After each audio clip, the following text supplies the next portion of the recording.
Good morning, students. In this video of electromagnetic spectrum, absorption spectrum, we will discuss about UV spectrum of conjugated ions.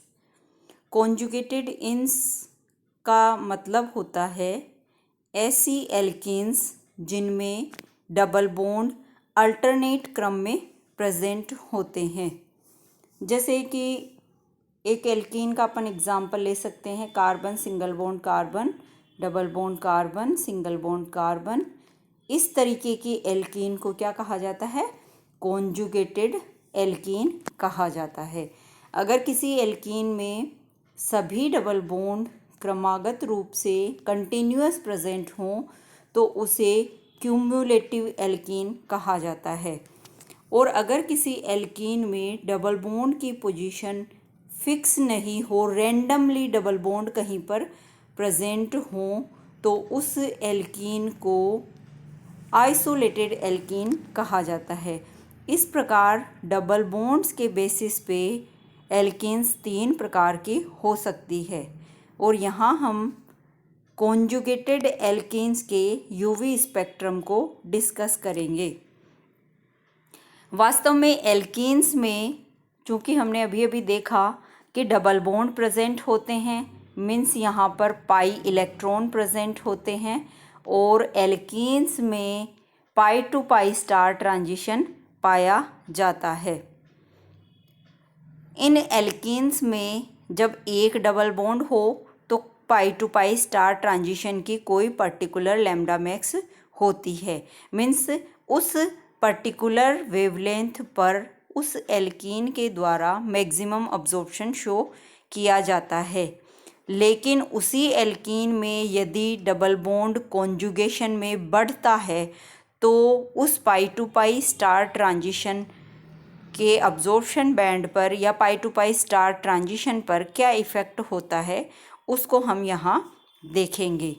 That is effect of conjugation in UV spectrum.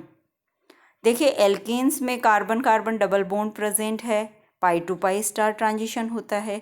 इस transition के फलस्वरूप isolated ethylene chromophore, वो एक तरीके से chromophore की तरह काम करती है और वह फार यूवी रीजन में रेडिएशंस का अब्जॉर्प्शन करता है और वो रेडिएशन लगभग 165 nm वेवलेंथ पर होता है और इसके लिए एप्सिलॉन मैक्स की वैल्यू 10,000 होती है, मीन्स शार्प अब्जॉर्प्शन बैंड हमें मिलता है। एथीन में लैम्डा मैक्स की वैल्यू 171 nm होती है, जबकि 1,4 पेंटाडाइइन, क्योंकि कॉन्जुगेशन यहाँ पे बढ़ गया है, एक डबल बॉन्ड यहाँ कॉन्जुगेशन में ऐड हो गया है, तो 1,4 पेंटाडाइइन के लिए यहाँ पर लैम्डा मैक्स की वैल्यू 178 nm पर आती है। जब भी कोई मॉलिक्यूल अपनी लंबाई में कॉन्जुगेशन को बढ़ाता जाता है, वैसे वैसे उसके कंपाउंड के लिए, मॉलिक्यूल के लिए लैम्डा मैक्स की वैल्यू बढ़ती जाती है। वास्तव में ये जो पाई टू पाई स्टार ट्रांजिशन होता है वह होमो से ल्यूमो में होता है। होमो हाईएस्ट ऑक्यूपाइड मॉलिक्यूलर ऑर्बिटल होता है, मीन्स किसी पर्टिकुलर मॉलिक्यूल में पाई इलेक्ट्रॉन किस एनर्जी लेवल में प्रेजेंट हैं वह उसका होमो कहलाता है, और उससे जस्ट ऊपर वाला ऑर्बिटल या एनर्जी लेवल ल्यूमो कहलाता है, जिसमें एक्साइटेड होकर इलेक्ट्रॉन जाएगा। मीन्स एल्कीन्स में यह ट्रांजिशन होमो से ल्यूमो में होता है और इनके लिए होमो पाई बॉन्डिंग ऑर्बिटल तथा ल्यूमो पाई एंटी बॉन्डिंग ऑर्बिटल होता है। एथीन में यह एब्जॉर्प्शन 171 nm पर आता है। डबल बॉन्डेड कार्बन पर प्रेजेंट हाइड्रोजन परमाणु का एल्किल ग्रुप द्वारा प्रतिस्थापन करने पर बैथोक्रोमिक शिफ्ट मिलता है। एल्कीन्स के साथ कोई भी ऑक्सोक्रोम अगर जुड़ा हुआ हो, अटैच्ड हो, कॉन्जुगेशन में हो, अर्थात उसके पास एक लोन पेयर हो तो उनमें वर्णोत्कर्षी विस्थापन यानी बेथोक्रोमिक शिफ्ट मिलता है। फॉर एग्जांपल हम देख सकते हैं मिथाइल विनाइल सल्फाइड के लिए लैम्डा मैक्स की वैल्यू देखिए 228 nm पर होती है और इसके लिए एप्सिलॉन मैक्स की वैल्यू 8000 है। यदि किसी कंपाउंड में कॉन्जुगेशन हो तो पाई टू पाई स्टार ट्रांजिशन के संगत लैम्डा मैक्स के मान में वृद्धि होती जाती है। कॉन्जुगेशन के कारण पाई इलेक्ट्रॉनों का वास्तव में डीलोकेलाइजेशन बढ़ जाता है। डीलोकेलाइजेशन के कारण ये जो एनर्जी लेवल्स होते हैं ये पास आ जाते हैं।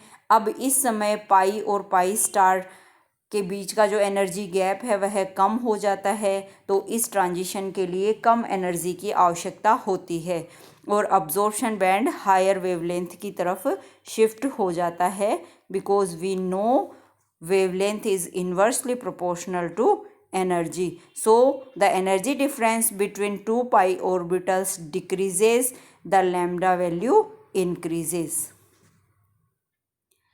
इसे हम 1,3-ब्यूटाडाइईन का एग्जाम्पल लेकर समझ सकते हैं। 1,3-ब्यूटाडाइईन में हमें पता है 4 कार्बन एटम होते हैं और उन कार्बन को हमने C1, C2, C3, C4 नाम दे दिया। यहाँ पे 1 और 3 पोजीशन पर डबल बॉन्ड प्रेजेंट है। ठीक है, 1,3-ब्यूटाडाइईन में चारों कार्बन एटम्स sp2 हाइब्रिडाइज्ड होते हैं, इसलिए यह मॉलिक्यूल प्लेनर स्ट्रक्चर का होता है। इसमें 4 प्रकार के मॉलिक्यूलर ऑर्बिटल्स होंगे, जिनमें से 2 तो हायर एनर्जी के लिए ऑर्बिटल्स होंगे और 2 लोअर एनर्जी के ऑर्बिटल्स होंगे।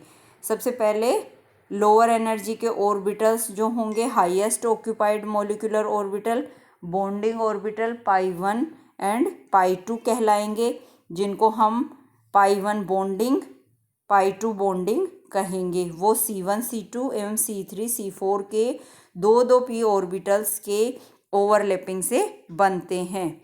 पाई 2 की एनर्जी लेकिन फिर भी पाई 1 से थोड़ी ज़्यादा होगी, यानी कि पाई 1 जो है वो लोवेस्ट एनर्जी लेवल का रहेगा और पाई 2 उससे थोड़ा हायर एनर्जी लेवल पे रहेगा। ये दोनों इसके होमो होंगे, हाईएस्ट ऑक्यूपाइड मॉलिक्यूलर ऑर्बिटल पाई 1 पाई 2। इसी प्रकार से यहाँ पे 2 ल्यूमो मॉलिक्यूलर ऑर्बिटल्स यानी लोवेस्ट अनऑक्यूपाइड मॉलिक्यूलर ऑर्बिटल बनेंगे जो एंटी बॉन्डिंग होंगे और वो पाई 3 स्टार और पाई 4 एंटी बॉन्डिंग होंगे। C1, C2 एवं C3, C4 में रिपल्शन के कारण anti bonding orbital pi 3 and pi 4 का फॉर्मेशन होता है। पाई 4 का फॉर्मेशन होते समय C1, C2, C3, C4 इन चारों में आपस में रिपल्शन होता है, इसलिए यह हाईएस्ट एनर्जी लेवल का होता है। 1,3-ब्यूटाडाइईन में मैक्सिमम वेवलेंथ वाली लाइट का अब्जॉर्प्शन होने पर पाई 2 से, क्योंकि पाई 2 में ही हाईएस्ट ऑक्यूपाइड ऑर्बिटल है, इलेक्ट्रॉन है, तो वह इलेक्ट्रॉन एक्साइटेड होकर पाई 3 एंटी बॉन्डिंग ल्यूमो में जाएगा, यानी यहाँ पे पाई 2 से पाई 3 एंटी बॉन्डिंग ट्रांजिशन होता है 1,3-ब्यूटाडाइईन में। पाई 2 एवं पाई 3 एंटी बॉन्डिंग में एनर्जी डिफरेंस बहुत कम होने के कारण यहाँ पर हायर वेवलेंथ के लाइट का अब्जॉर्प्शन होता है। इनके लिए लैम्डा मैक्स की वैल्यू 217 nm हो जाती है, जो कि एथीन में 171 nm थी। यानी कि जैसे जैसे कॉन्जुगेशन बढ़ता है वैसे वैसे अब्जॉर्प्शन मैक्सिमा बढ़ता जाता है, अब्जॉर्प्शन हायर वेवलेंथ की तरफ शिफ्ट होता जाता है, क्योंकि उन पाई इलेक्ट्रॉनों का डीलोकेलाइजेशन होता है जिससे एनर्जी लेवल्स पास आ जाते हैं।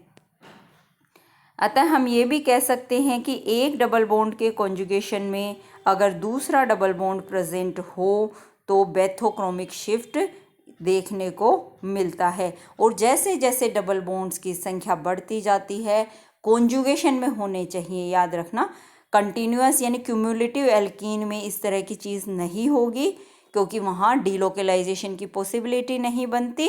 कॉन्जुगेटेड एल्कीन्स में जैसे जैसे कॉन्जुगेशन में डबल बॉन्ड बढ़ते जाएंगे या फिर कोई ऑक्सोक्रोम इनमें जुड़ जाएगा तो अब्जॉर्प्शन बैंड हायर वेवलेंथ की तरफ शिफ्ट होता जाता है।